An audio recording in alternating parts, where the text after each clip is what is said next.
ମାମା କଣ କରୁଛ?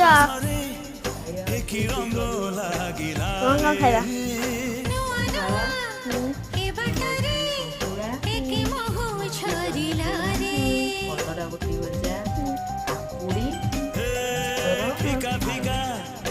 ବଢିଆ ତ ଆଜି ଖାଇବା। ବଢିଆ ବଢିଆ ଖାଇବା।